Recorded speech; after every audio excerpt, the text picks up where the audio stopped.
오늘 본문 1절에서 시작하기를 나팔을 내 입에 댈지어다 이렇게 이제 말씀을 하십니다. 조금 더 쉽게 이제 표현을 하자면 나팔을 내 입에 불어 경고를 할지어다 이런 말씀이신 것이죠.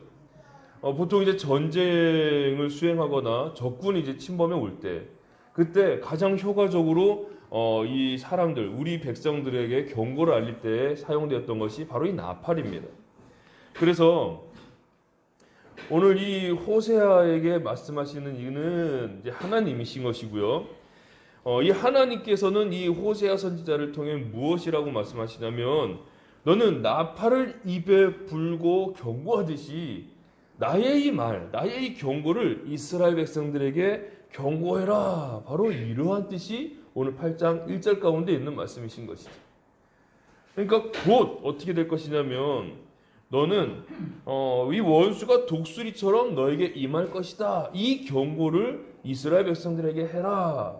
이 말씀을 바로 하나님께서 호세아 선지자를 통해 경고케 하신다는 것입니다.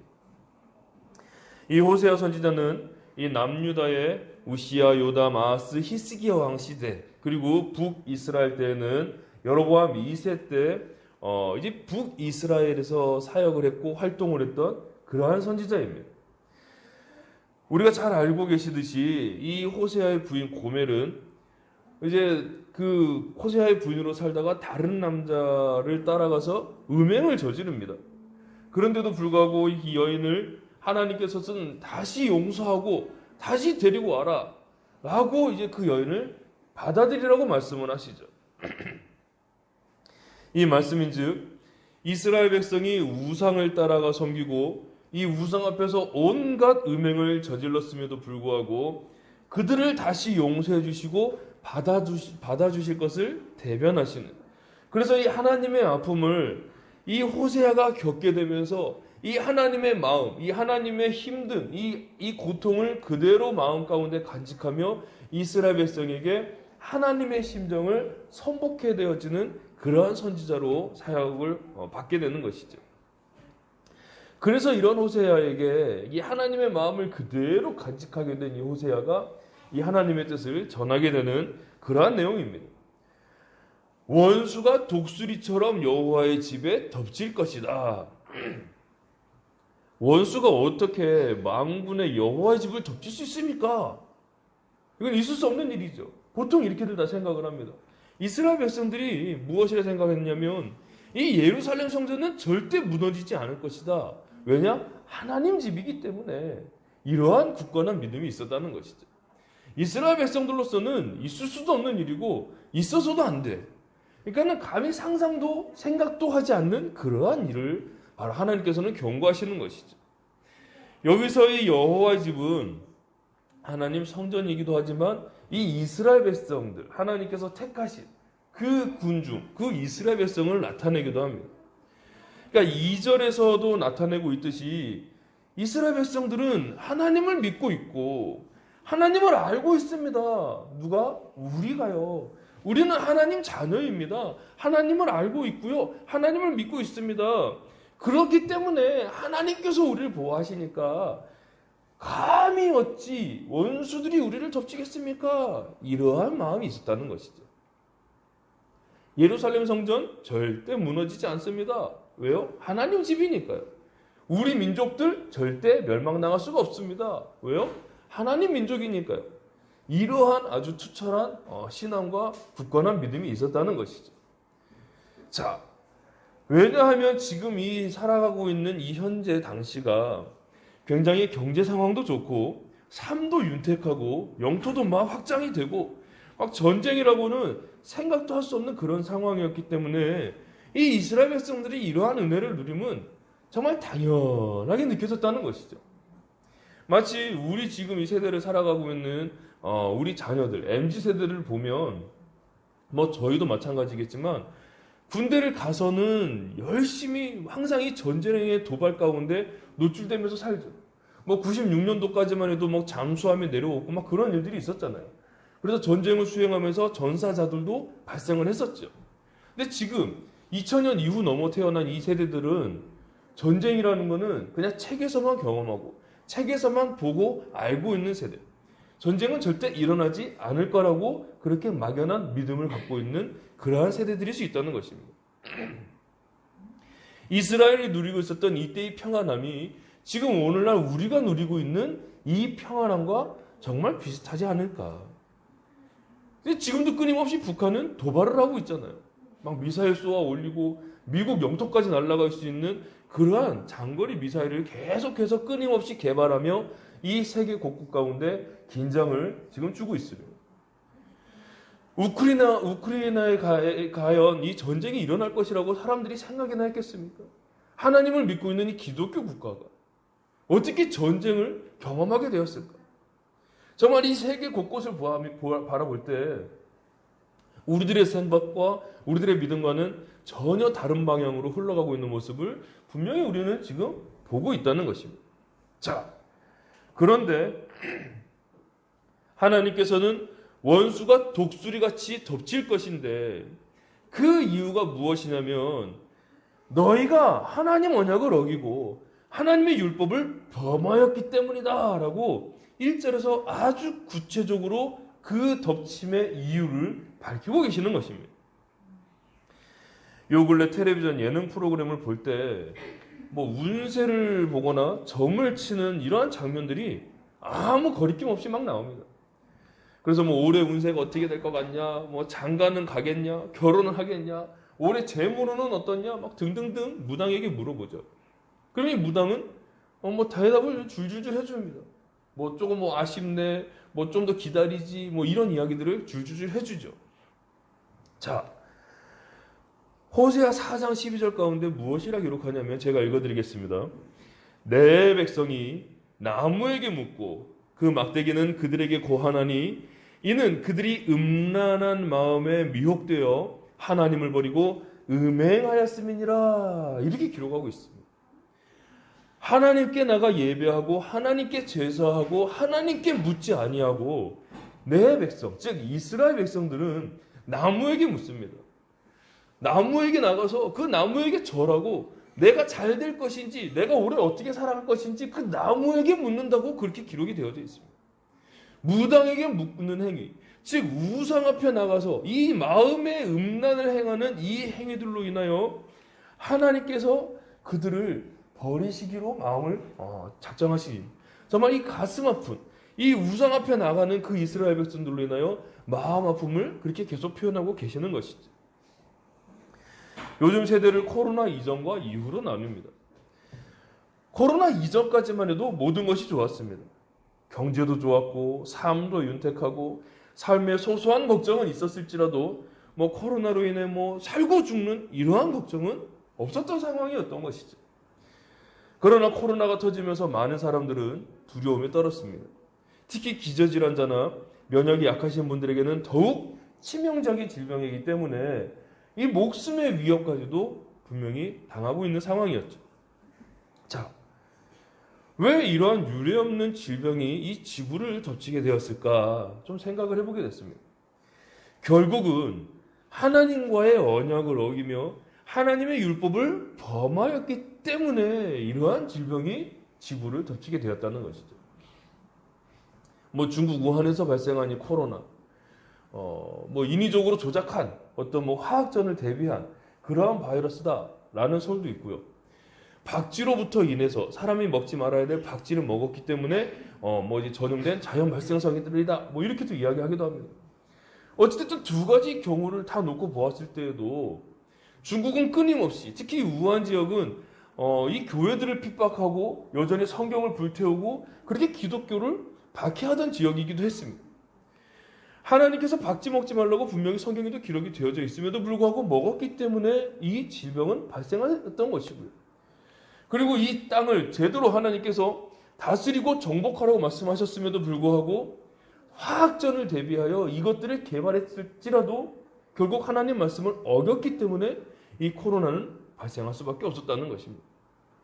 즉 인간이 하나님 말씀을 어김으로 인해 만들어낸 정말 인재다라고 저는 그렇게 말씀을 드리고 싶다는 것이죠. 삶이 윤택하고 경제도 좋고 걱정도 없이 하나님 그 걱정도 없어서 하나님을 찾지 않게 되고 하나님께 나가 예배하지 않게 되고 하나님께 부르짖어 기도하지 않게 될 때 무당을 찾아가 운세를 묻고 어떻게 하면 더 잘 살 것인지 어떻게 하면 더 즐기며 어떻게 하면 더 이 유흥을 내가 누릴 것인지 그런 고민과 계획 가운데 살아가는 이 하나님의 자녀들로 인해 결국 이러한 재앙도 독수리같이 덮친 것이다 라고 그렇게 생각해 볼 수 있다는 것입니다. 그래서 이 하나님 자녀들은 2절과 같이 그렇게 이야기를 하죠.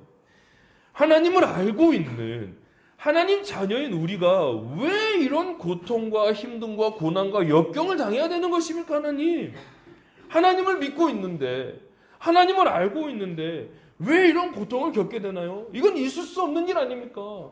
하나님을 믿으면 범사가 잘 되고 만사가 형통하고 막 하는 것마다 잘 되고 막 그래야 되는데 왜 하나님을 믿고 있는데도 불구하고 내 삶 가운데 사업이 주저앉고 건강이 약해지며 내 삶에 왜 이런 고통과 고난이 오는 것입니까? 라고 그렇게 하나님께 따지는 것이죠. 우리가 하나님을 아나이다 이렇게 지금 이야기를 하고 있는 것입니다. 자신들이 하나님의 말씀을 어겼고 하나님의 율법을 범했던 그것들을 생각지도 않은 채 그냥 막연하게 나는 하나님을 믿는데 내가 하나님을 알고 있는데 왜 이런 재앙들이 내게 옵니까? 지금 이렇게 이야기하고 있는 것이죠. 이런 항변에 대하여 하나님의 대답은 3절과 같습니다. 이스라엘이 이미 선을 버렸으니 이 하나님의 말씀 하나님의 율법을 버렸으니 원수가 즉 재앙이 그를 따를 것이다 그렇게 말씀을 하십니다. 너희들이 나의 말을 어겼잖아. 너희들이 나를 떠났잖아. 그렇기 때문에 원수가 너희를 따를 것이다. 너희에게 임할 것이다. 그렇게 말씀하시는 것이 바로 3절 말씀인 것이죠. 자, 하나님께서 우리에게 바라시는 것은 그렇게 많지 않습니다. 뭐 착하게 살아라, 열심히 살아라, 뭐 청렴 결백하게 살아라, 너희들은 다른 사람들보다 궁핍하게 살아라, 뭐 이런 거 원하지 않으신다는 것이죠. 단지 부인이 남편을 사랑하듯 다른 남자와 바람 피지 말고 본 남편만 사랑하라라는 이 가장 기본적인 윤리요, 이 사랑에 대한 신뢰를 깨버린 이 부인처럼 이스라엘이 그런 아픔을 하나님께 제공했기 때문에 그에 따른 아픔을 이스라엘이 그대로 지금 겪게 되는 것을 오늘 본문을 통해 알 수 있게 된다는 것입니다. 하나님 자녀로 택함받아 하나님께서 원하시는 예배자로 사는 것, 그럼에도 불구하고 그 예배를 저버리고 나무와 같은 무당에게 찾아다니고 세상의 유흥과 쾌락에 빠져서 하나님을 외면함으로 인한 결과가 바로 이 원수가 독수리같이 임하게 되어지는 그러한 것들을 경험하게 되는 것을 분명히 알게 된다는 것입니다. 아무리 이스라엘이 2절에서 말하듯 하나님을 알고 있다고는 하지만 자신들이 세운 왕은 하나님께 난 것이 아니며 그들이 지도자를 세웠으나 하나님께서는 모르는 바이시며 그들은 자신들을 위해 은금으로 우상을 만들었나니 결국 그 우상은 파괴되고 말 것이다 라고 분명히 4절에서 말씀을 하십니다. 자신들이 만든 우상으로 인한 결과가 결국은 파괴라는 것, 원수가 독수리같이 덮침을 당하게 되어지는 그 결과를 초래하게 된다는 것을 오늘 본문을 통해 알 수 있다는 것이죠. 그리고 오늘 5절에서 이 사마리아의 송아지를 언급하십니다. 사마리아여 내 송아지는 버려졌느니라 이제 이렇게 말씀을 하시죠. 이 여기서 나오는 이 송아지는 열왕기상 12장에 나오는 이 송아지를 이야기하고 있습니다. 열왕기상 12장에는 과연 뭐 어떤 송아지가 나오느냐, 이제 우리가 잘 알고 계시듯이 이스라엘 가운데 초대 왕으로 사울 왕이 세워집니다. 그리고 나서 하나님께서 다윗을 다시 이스라엘의 왕으로 세우시죠. 그래서 다윗을 통해 통일 왕국을 이제 만들어내고 정말 이제 강건한 정말 이제 부유한 그런 나라를 만듭니다. 그리고 그의 아들을 이제 후임을 누가 세워지게 되냐면 우리가 잘 알고 있는 솔로몬이 바로 이 왕이 되어집니다. 이때까지만 해도 통일 이스라엘이에요. 정말 큰 하나의 이스라엘이었죠. 그런데 이 솔로몬이 참 잘했지만 노년에 들어서 이제 많은 이방 여인들이 갖고 온 이 신들을 허용해줘 버리는 그러한 과오들을 범하게 됩니다. 그래서 결국은 이 솔로몬의 아들 르호보암이 이제 왕이 되기는 하는데요. 이 르호보암이 왕이 되어질 때 이 12지파 중에서 10개의 지파를 여로보암이라 하는 이 장군에게 하나님이 띄워주십니다. 그래서 이 북쪽에 있는 이 10개의 지파를 중심으로 해서 북이스라엘, 그래서 북이스라엘이라고 표현을 하는 것이고요. 남쪽에 이 솔로몬의 그 다윗의 그 가문을 통해서 계속 유지되어지는 이 왕족이 바로 남유다. 그래서 우리가 이스라엘을 표현할 때 이제 분열된 왕국이 많은 이 지파가 있는 더 10개의 많은 지파가 있는 쪽 북이스라엘과 남유다. 이렇게 이제 표현을 합니다.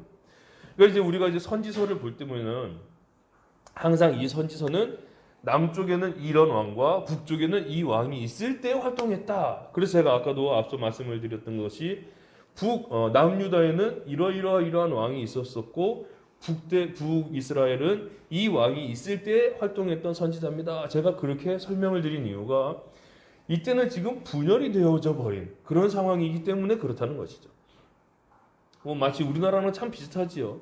우리나라도 원래는 하나된 나라였지만 6.25를 통해 지금은 북과 남으로 지금 나뉘어서 두 개의 나라가 되어버린 것처럼 이때에도 솔로몬 이후에 두 개의 왕국으로 분열이 되었다는 것입니다. 자, 이렇게 정통성은 르호보암이 가지고 가고 있고요. 새로 신생으로 건축은 이제 건설이 됐지만 더 많은 지파가 함께 합류한 이 북쪽 이스라엘을 다스리고 있는 이 여로보암은 고민을 하게 됩니다. 이 이스라엘 백성들이 다시 남쪽 예루살렘 성전으로 내려가서 절기를 지키고 제사를 하면 르호보암에게 다시 마음을 뺏겨서 그쪽 동네로 다시 이주할 것 같은 것이죠. 그러니까 이 여로보암이 어떻게 이제 꾀를 내냐면 분회이라고 이제 하나님의 얼굴이란 뜻입니다. 이 분회를 건축하면서 베델과 단에 각각 송아지를 만듭니다. 그러니까 두 송아지를 만들어서 베델에 하나, 단에 하나 이렇게 이제 송아지를 이제 준비를 합니다. 그리고 이 이스라엘 백성들에게 무엇이라 선포하냐면, 야, 굳이 저 예루살렘으로 가서 예배할 거 없어. 우리 동네도 있어. 베델에도 있고 단에도 있어. 그 송아지 앞에 가서 거기서 예배하고 거기서 제사하면 돼. 굳이 예루살렘 성전까지 가지 마. 그렇게 여로보암이 이야기를 합니다. 그러면서 레위 족속이 아닌 보통 백성으로 제사장을 삼고 이 산당을 짓고 남유다와 비슷한 절기를 만들어 이 북이스라엘을 그렇게 통치하며 운영을 해 나갑니다. 이러한 모습은 하나님 앞에 죄가 되었다라고 그렇게 말씀을 하시고 있습니다. 그래서 이 이스라엘 대대적으로 왕을 평가하실 때 여로보암처럼 행하여 여로보암을 따랐다 이렇게 이제 기록이 되어져 있으면 하나님 앞에 악을 행했구나 이렇게 이해하면 됩니다. 악을 행했던 아주 기준점의 왕이 바로 여로보암이 된다는 것이죠. 그래서 여로보암이 베델과 단에 놓고 자기 백성들을 이스라엘처럼 그렇게 이제 이끌어가기 위해 인위적으로 만든 송아지가 바로 이 사마리아에 있는 송아지인 것이죠. 금나와라 뚝딱, 은나와라 뚝딱 하면 무엇이든지 들어주는 이 도깨비 방망이처럼 이 여로보암은 두 송아지를 만들고 마치 도깨비 방망이처럼 무엇이든지 그 앞에 절하고 예배하면 하나님께서 들어주실 거라고 이 백성들을 속이고 회유하여 결국 이 이스라엘 백성들을 우상 숭배의 길로 인도한 자가 바로 이 여로보암이라는 것입니다.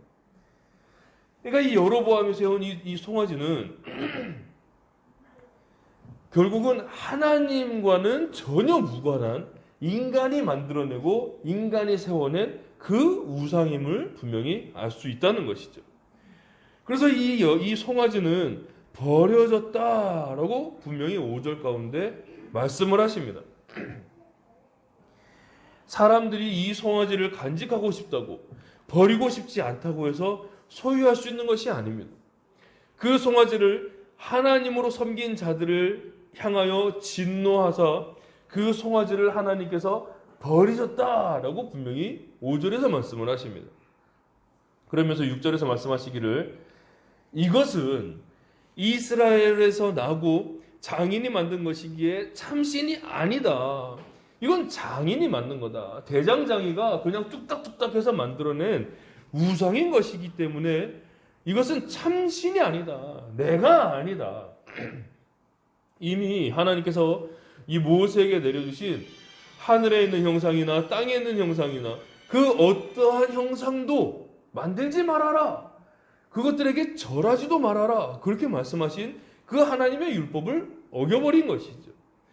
그래서 결국 이 송아지를 산산조각 내어버리겠다라고 6절에서 그렇게 말씀하고 계시는 것입니다. 자, 이런 우상숭배를 통한 결과는 7절에서 기록하고 있듯 굉장히 처절한 결과를 나타내게 됩니다.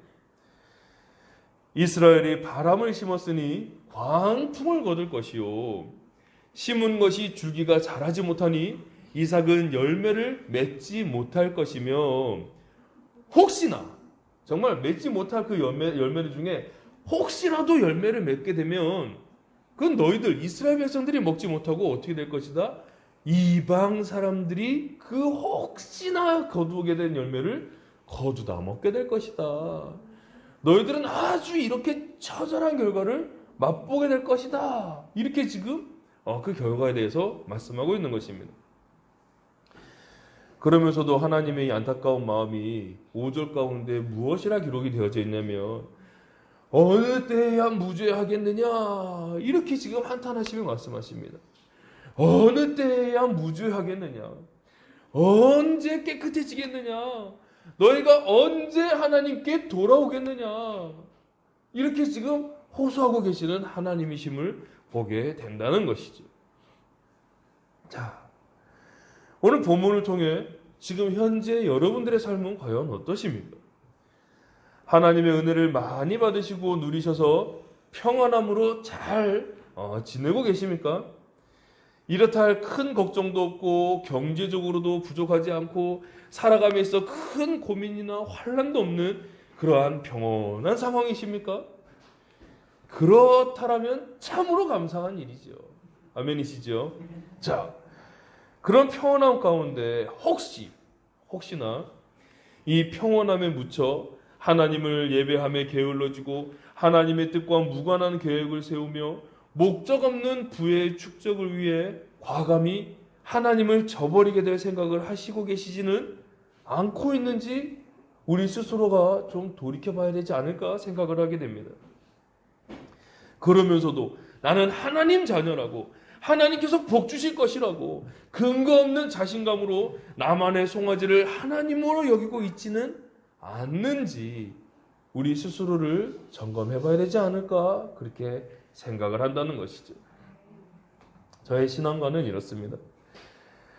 이성적이고 논리적인 성향임에도 불구하고 경험을 굉장히 중요시 여기기 때문에 저는 이 신앙과는 좀 거리가 좀 먼 사람이면 멀 수 있는 그런 사람입니다. 그럼에도 불구하고 이성적으로 논리적으로 설명할 수 없는 이 하나님을 만나게 되었고요. 이 구원의 자존감이 높은 목회자로 그렇게 서게 되었습니다. 그래서 저는 이 예장합동교리에 너무나도 적합한 그러한 신앙관을 갖고 있는 사람이요 목회자다. 저는 그렇게 좀 표현하고 싶습니다. 제가 어렸을 때 이 특정 교단의 이 신앙관은 날마다 하나님께 부르짖으며 그렇게 이제 구원을 구하는 그러한 이제 교단에서 제가 신앙생활을 했습니다. 날마다 회개하고 날마다 하나님 앞에 부르짖으면서 생명책에서 나의 이름을 지우지 마시고 나를 기억해 달라고, 나를 구원해 달라고 날마다 매일마다 저녁에 나가서 그렇게 하나님께 부르짖는 그러한 이제 모습을 보면서 제가 유소년기를 보냈습니다. 자, 어렸을 때 이런 기도를 들으며 유소년기를 보내다가 이제는 신학 공부를 하게 되고 이제 조금 더 하나님이 어떠하신 분인가를 좀 이제 알게 된 것. 그러면서 제가 이제 확고한 신념으로 갖게 된 것이 무엇이냐면, 한 번 획득한 구원은 상실할 수도 없고 박탈당할 수도 없다라는 것입니다. 아멘이십니까? 하나님께서 우리에게 구원을 한 번 주셨어요. 이 한 번 주신 구원에 대해서는 내가 잃어버릴 수도 없다는 것이죠. 상실할 수도 없고 박탈당할 수도 없다는 것. 누군가에게 그것을 뺏길 수도 없다는 것입니다. 하나님께서 나에게 주신 이 구원이 굉장히 엄청난 효력을 발생하는 것이, 이것은 내가 상실할 수도 없고 박탈당할 수도 없다는 것입니다. 이러한 자존감 높은 신앙관을 바탕으로 우리 성도님들과 함께 신앙생활을 해가고 있습니다. 그런데 오늘 이 본문을 준비하면서 자칫 이 자존감 높은 신앙을 뛰어넘어 이 교만한 신앙을 제가 소개하는 것은 아닌가라는 조심스러운 자문을 좀 해보게 되었다는 것이죠. 하나님 자녀인데, 하나님을 알고 있는데, 한 번 구원 받았는데 절대 상실할 수 없지. 물론 맞는 말입니다만, 이러한 마음으로 인해서 그래서 술 한잔 하면 어때? 구원 받았는데. 죄 짓게 되더라도 회개하면 되지. 이미 구원 받았는데. 재미삼아 타로 점점 보면 어때? 이미 구원 받았는데. 이런 생각이 조금이라도 이미 구원 받았는데 라는 전제 조건 하에 정말 이렇게 세상 속으로의 일탈을 자꾸 생각해 보게 되고 있다라면, 이것은 오늘 본문에 등장하는 나만의 송아지를 만들어 그 송아지에게 절하고 제사한 이 여로로보암과 같음을 분명히 아셔야 된다는 것입니다. 아멘이십니까? 분명히 하나님께서 우리를 자녀로 택하셨어요. 그렇다면 그 자녀는 누구의 말을 따라야 되냐면 부모된 하나님의 말을 따라야 되는 것입니다. 아멘이시죠? 하나님께서 주신 이 은혜는 분명히 누리고 살아야 되는 것은 맞지만, 하나님의 법 안에서 누려야 되는 것이지 하나님의 말씀과는 무관한, 하나님의 법을 벗어난 그러한 것들을 누리는 것은, 이것은 자유가 아니요 방종이요 결국 하나님 앞에서 음행을 저지르게 되는 것이라는 것이지요. 인간이 살아가며 아주 기본적인 윤리가 있습니다. 그래서 자녀를 훈육하게 되어지고 자녀를 양육할 때 해도 되는 것과 해서는 안 될 것에 대한 부분을 분명히 이제 말을 해주는 것이죠. 왜냐? 훗날 사람이 사람답게 살아가기 위하여 이 기본적인 규칙과 규율을 지키도록 그렇게 성장시키는 것이지요.